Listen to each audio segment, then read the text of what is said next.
let's start with that Egg Bowl that'll be played on Black Friday. Mississippi State, number 15, Ole Miss. Ole Miss, 26-point favorite.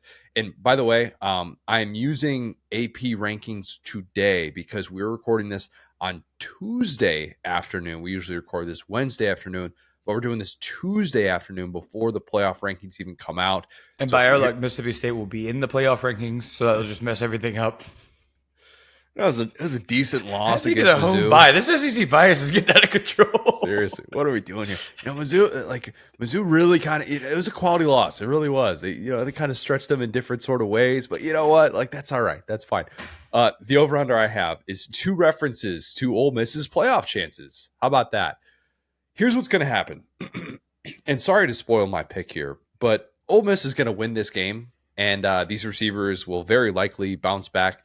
I would expect a Trey Harris list group of receivers. I think they're going to bounce back in a super favorable matchup against this porous Mississippi State pass defense.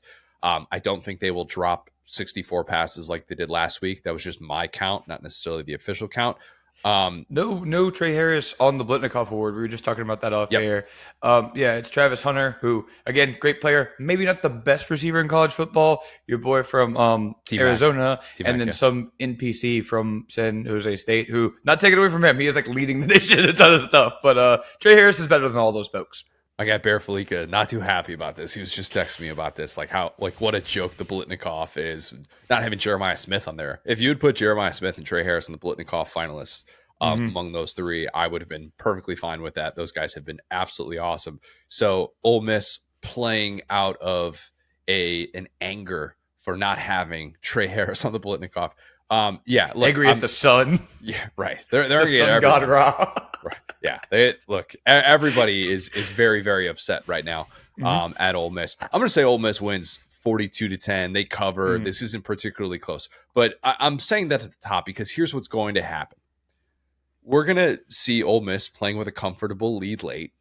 I will have consumed probably at least 2 packs of Hawaiian rolls by then. And I'll be thinking to myself, Connor, you're going to need that 3rd pack. You're going to get to Publix tomorrow morning. Don't worry about it. It's fine. You've consumed enough today. You've had enough. And we're going to get a side-by-side of the 3 lost teams from the SEC and their playoff resumes. That's what's going to happen. It's going to be South Carolina because, again, this game being played on Friday. You're going to get out ahead of this. South Carolina at this time will be a 3-loss team, as will Alabama. And we will get a reminder that a 3-loss team can make the field.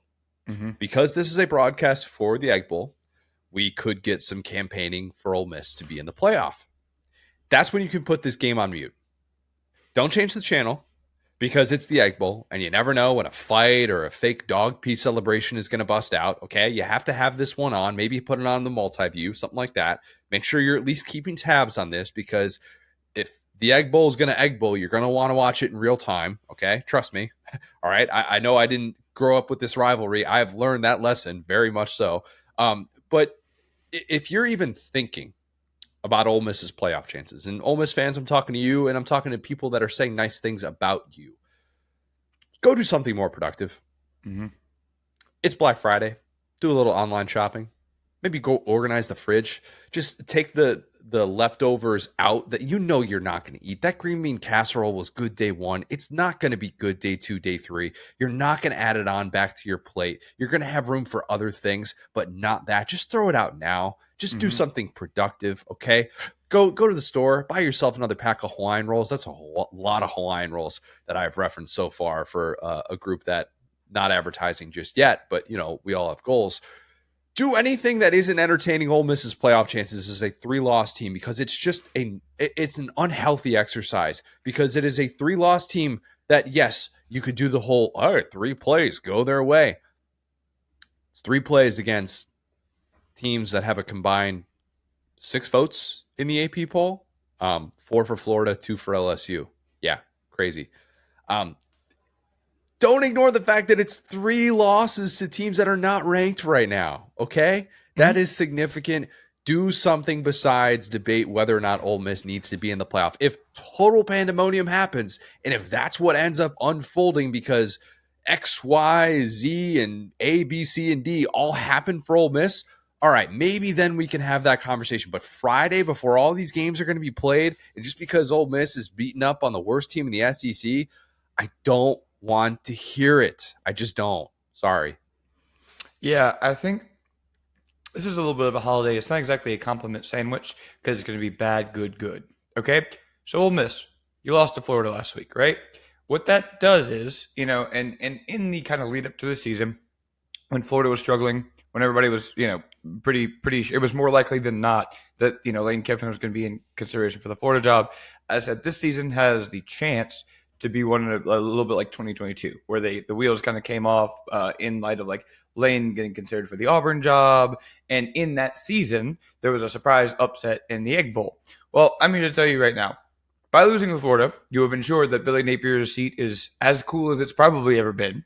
You have ensured that you are keeping Lane Kiffin for the foreseeable future, and you've ensured that you are winning this Egg Bowl because Lane Kiffin is not thinking of anything this weekend except for the Egg Bowl. And I think that that's the only reason why this Ole Miss team could possibly lose this game, is if Lane Kiffin just rolled out of bed, it was like, Whatever. I know Jeff Lebby. I know him well. Jeff Lebby, revenge game? Not so much. Jeff Lebby left Ole Miss. This is probably more of a revenge game for Lane Kiffin against Jeff Lebby, if we're being perfectly honest, because he took the same position. He just did so at Oklahoma.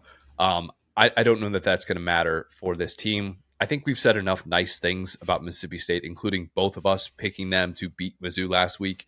Hey, it's a Charlie West Jr. revenge game. There you go. So a little bit of a, hey, maybe Levy's a little. You know what it is, Will?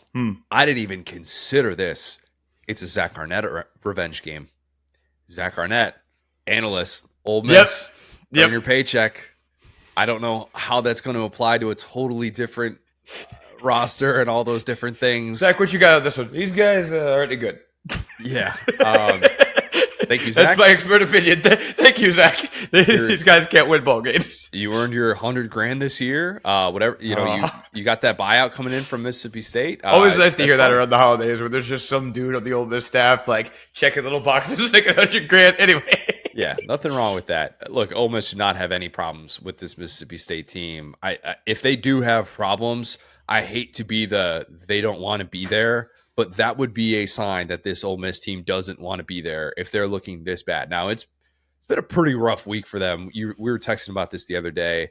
Some of the stuff about Ulysses Bentley that has just been baffling this entire year. His usage, his dad doesn't know, even his teammates don't know, and they're retweeting stuff about it. His teammates are like cryptically liking and feeding stuff. And we didn't get too much into the portal stuff last time because I've already said my piece on that. But this is one of the things people don't talk about with the portal. Where your team starts struggling, it's like there are too many mouths to feed. And yeah, it's looking like we've been questioning where's Ulysses all year. And nobody knows. His teammates are even like, we need some more involvement. And he had a certain very awesome run this year that made me still believe in him. And I don't know where is he? Let's put him on a wanted poster. Missing poster. Well, he had the Georgia run too. That touchdown in that game as well. So showed up for non-LSU games, and just has not had that sort of workload. Even though obviously their backfield depth, the Logan Diggs thing, just not able to come back this year. The Henry Parrish injury happens, and that's kind of the baffling thing in the way that this is unfolded for Bentley. But yes, this should be a favorable spot for Ole Miss. Despite the fact that I am frustrated that this is being played on Black Friday instead of Thanksgiving itself, I will still enjoy it. Maybe less angst. Maybe there's a little bit less angst. I know they haven't always played on Thanksgiving. I realize that. But maybe there's going to be a friendlier feel to it, but probably not, because even if this game gets out of hand, there could be hands thrown. I would not bet against that.